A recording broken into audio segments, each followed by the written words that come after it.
Hi. Hello. I'm Jody. Nice to meet you. Go ahead and have a seat. Did you make it here okay? I did make it here okay. My professor just was rambling at the end of class, and I was getting so antsy to get out of there so I could be here on time. I had to run over here a little bit, so I'm a little sweaty, but I'm glad to be here, so. Yeah, well, it's hard not to be sweaty on a day like today. It is so hot outside. I know.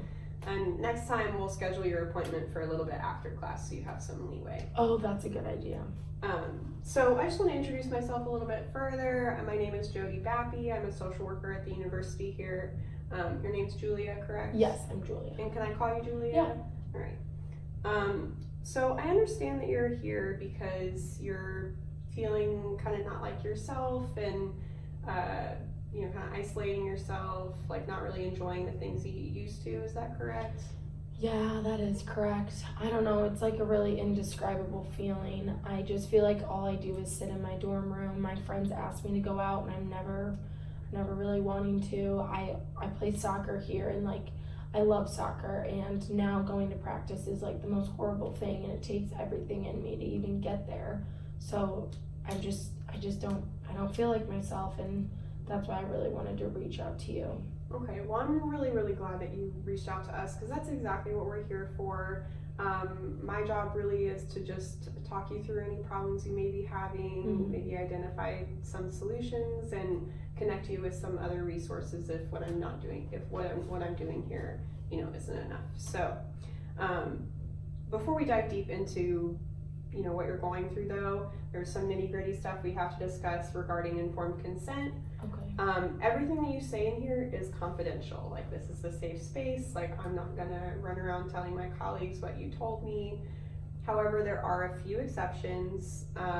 So if I hear about any child or elder abuse, there's a hotline that I have to call.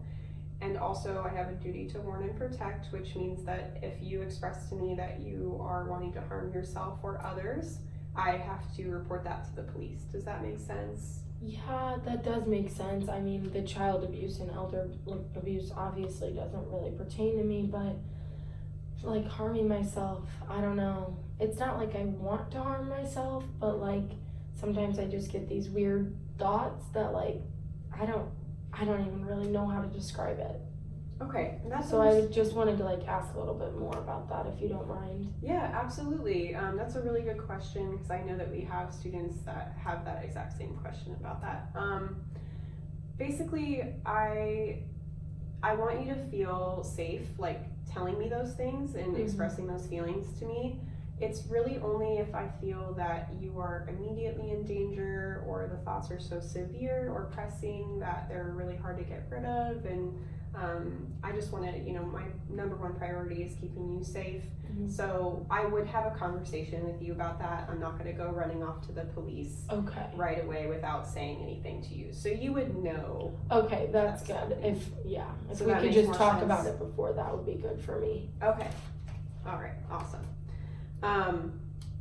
Also, but just to reiterate, everything else is confidential. Those are just the few exceptions. So this is a safe space for you.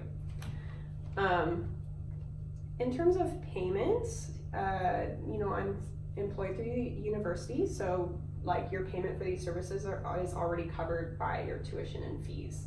I understand you're already paying tens of thousands of dollars to go to this school, so I'm not going to charge you any more. But we do ask that because we're a free service. If you have to cancel for any reason, if you could just give us 24 hours notice so that we could possibly get another student in to be seen. Okay.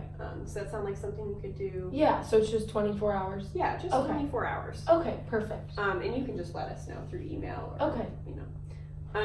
And speaking of email, is there a way that we can contact you, like mail, phone, email? What works best for you? Well, I would prefer my school email just because this isn't something I'm really talking to my parents about. So maybe if you could just steer clear of sending anything to my home address and more to my school address, if that's okay. Absolutely. And you're 19, right? Yes. Okay, so you're not a minor anymore. We really have no reason to contact your parents. Okay, yeah. All the communication will just be between you and I, and we can absolutely email you we do have to be wary about any sort of information that we share over email. I want it to remain confidential, so it will really just be about, you know, appointment scheduling and rescheduling. Does that sound okay? Yeah. All right. And then you can just talk to me about whatever you're dealing with in person. Okay. Okay, so I just have a couple documents that I need you to sign. It goes into a lot more detail about what I just explained to you. And if you have any questions, just please let me know, but you can go ahead and sign that for me. Thank you.